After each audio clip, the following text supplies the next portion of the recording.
the nearest metro stop to this location is Smithsonian. It's 3/4 of a mile away and it's closed.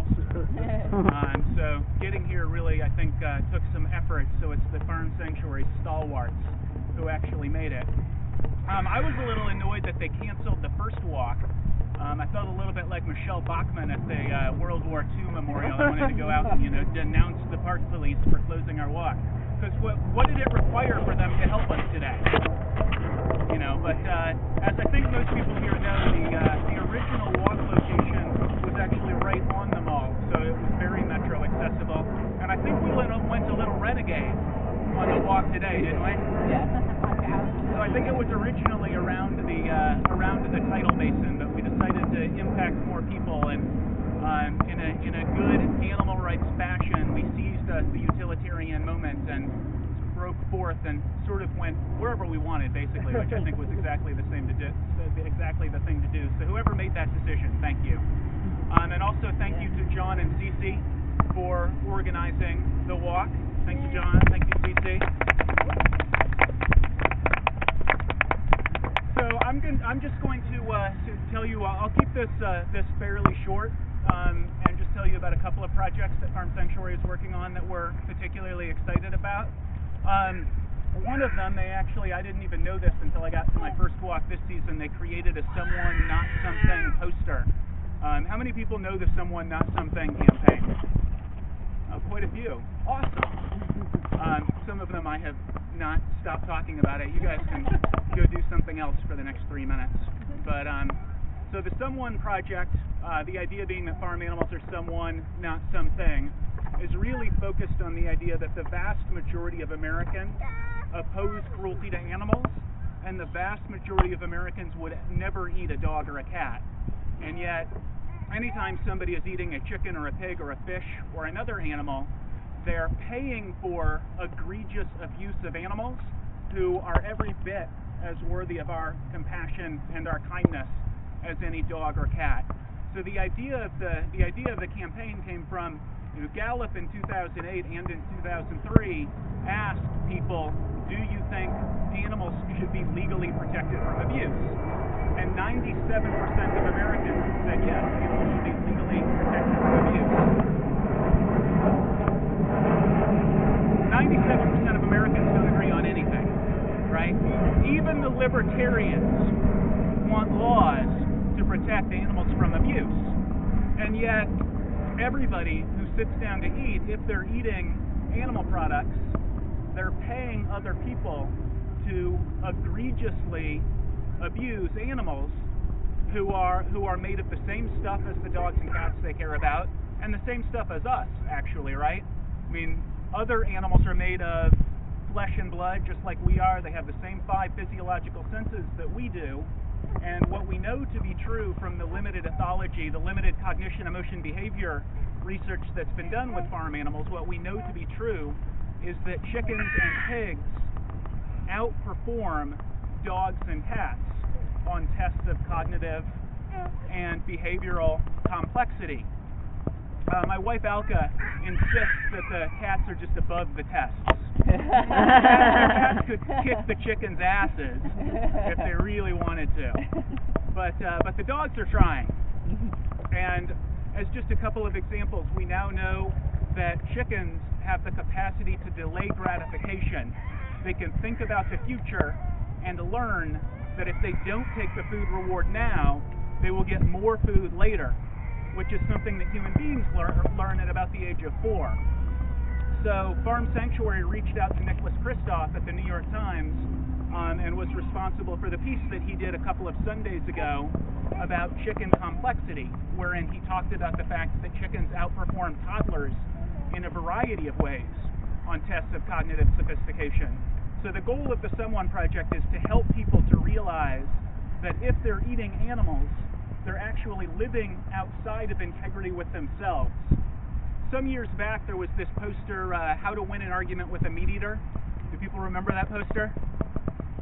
I was at PETA at the time, and we actually had it in our kitchen. When PETA first moved to Norfolk, we were renting the 3rd floor to Spirit Cruises, so the entire 3rd floor was, mostly, 90% meat eaters who worked for this, cruise this cruise company. So Ingrid was constantly thinking about things that we could put in the communal kitchen that would influence the people at Spirit Cruises, and one of them was this how to win an argument with a meat eater toaster. But I think that's thinking about things not quite right. Our goal isn't to win arguments with anybody. Our goal is to have conversations with people about what they already believe, and then to help them see that if they're consuming animal products, they're living out of integrity with their current beliefs. Because everybody wants compassion for animals, but anybody who's eating meat is paying for, as we all know, absolutely egregious abuse. So that's one of the campaigns that I wanted to talk about, and that's obviously in the Farm Sanctuary has a tripartite mission. We advocate veganism, we provide sanctuary for farm animals. We have 3 sanctuaries and provide sanctuary for about 1,000, lifetime care for about 1,000 animals. And then we work on farm animal welfare. So 2 things that we're working very hard on right now in the farm animal welfare front.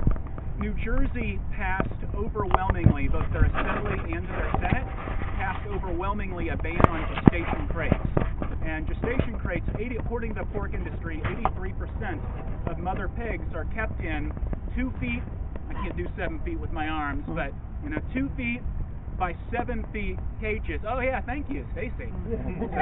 2 feet by 7 feet crates for basically their entire lives. That's where they are when they're gestating, and then when they're farrowing, they're in farrowing stalls that are roughly, that are basically the exact same size. And 9 states have now banned gestation crates, and New Jersey was supposed to become the 10th state. But although we have 91% support among New Jersey voters, we got about 90% of the Assembly and 90% of the Senate, including a majority of Republicans in both chambers, to vote for it.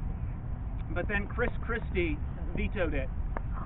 Who hasn't already had this conversation with me or doesn't absolutely know? Who can tell me why Chris Christie vetoed something supported by more than 90% of New Jersey voters and that passed by a majority of Republicans in both chambers and 90% of members of both chambers? Probably gets money from... Because of the pig farmers in Iowa. Because of the pig farmers in Iowa, exactly. And it was interesting to me because, so the ASPCA, hello. The ASPCA, HSUS, and Farm Sanctuary are leading the charge on this. And we're having meetings with Republican Assembly members and Republican senators. And to a person, they're saying they were bowled over when Christie vetoed it. He didn't tell them he was going to veto it. They didn't know he was going to veto it. It didn't occur to them that he would veto it because of Iowa aspirations. They thought, a majority of Republicans support it, 90% of voters support it, he'll, vote for it. And Christie has never been overridden so far. None of his vetoes have been overridden because all of the Republicans just line up because, according to the Republicans, he's extraordinarily vindictive and he holds you responsible if you cross him. But right now we're working to overturn that, and by the end of November we're expecting a vote in New Jersey, and right now we're cautiously optimistic that we have enough Republican votes because they're pretty annoyed at Christie, which will be exciting if we're able to override Christie's veto. So, and it'll be the 10th state in the United States to ban gestation crates. The other initiative that we're excited about that probably you haven't heard about, if you're on our email list or you're on our Facebook page, you've probably heard about the New Jersey gestation crate ban. But we're also about to launch a couple of projects focused on chicken slaughter and mammal slaughter. So probably most people here know, but it's a surprise to the majority of Americans that the Humane Methods of Slaughter Act, who knows what the Humane Methods of Slaughter Act, it's the only federal legislation that protects farm animals at all. And who can tell me what it does? What's its goal? It's called the Humane Slaughter Act. Right, its goal is to make more profit. I don't know. No, the idea of it, if you read when the act, the purpose of the act in the act is to ensure that animals are humanely slaughtered. The loophole is that it exempts birds and fish. And of land animals, 98.5% of slaughtered land animals are birds, right? So we've got something, it's called the Humane Slaughter Act, and 98.5 out of every 100 land animals who are slaughtered are not covered by an act called the Humane Slaughter Act. So what that means is it ostensibly covers the 40 million cattle and 100 million pigs, and I think roughly 6 million sheep and goats who are slaughtered every year. Who it doesn't cover is the 300 million turkeys and the 9 billion chickens. So in this country, we slaughter 250 times as many chickens as cattle.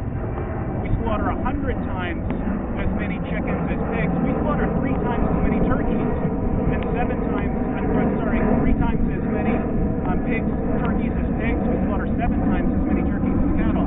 So the vast majority of slaughtered animals are birds, and they are completely exempted. And what that means is that in the United States, they're all still conscious when their throats are slit open, unless they're dead, unless they have died before they even get to processing. They're all still conscious when they're snapped into metal shackles. They're electrocuted to immobilize them, but it doesn't render them insensible to pain. They're all still conscious when their throats are slit open, which even the European poultry industry thinks is like hideous and awful. No animal rights activists or vegans there. So one of the things Farm Sanctuary is working on is calling for, through at this point, about 50-page legal petition to USDA, calling for USDA to promulgate regulations which would require some standards for these 9 billion animals. And what happened was there's something called the Poultry Products Inspection Act, and the Poultry Products Inspection Act requires that the agency try to stop poultry products from not being adulterated. USDA has 3 times now said in its official policy statements that cruelty to birds leads to adulteration. So we're taking their own words and creating a legal argument that if that's true, they're legally obligated to treat these birds well at slaughter. And it won't lead to treat well, but it should lead to 9 billion animals not being conscious, when their throats are slit open. So for a tripartite mission, we actually have 1,000 animals who we care for their lives. We work to lessen the suffering of animals on factory farms and the lessening of suffering of animals at slaughter. We have a bunch of initiatives on that front. And we advocate veganism and make the point that for the same reason the vast majority of Americans would not eat a dog or a cat, there is no philosophical or other rational argument that can justify eating a chicken but not a cat, or eating a pig but not a dog. So 3 areas that we focus on as the leading farm animal rights organization. And it's the support of all of you doing these walks, Cece and John organizing the walk, all of you talking with friends and family. That's what allows us to do what we do, and it's what allows us to reach animal rights, animal liberation, the compassionate future that we're all working toward a little bit more quickly. So really, thank you so much for being out here, and thank you for everything that you're doing in your daily lives to promote compassion for all animals. Thank you. Thanks.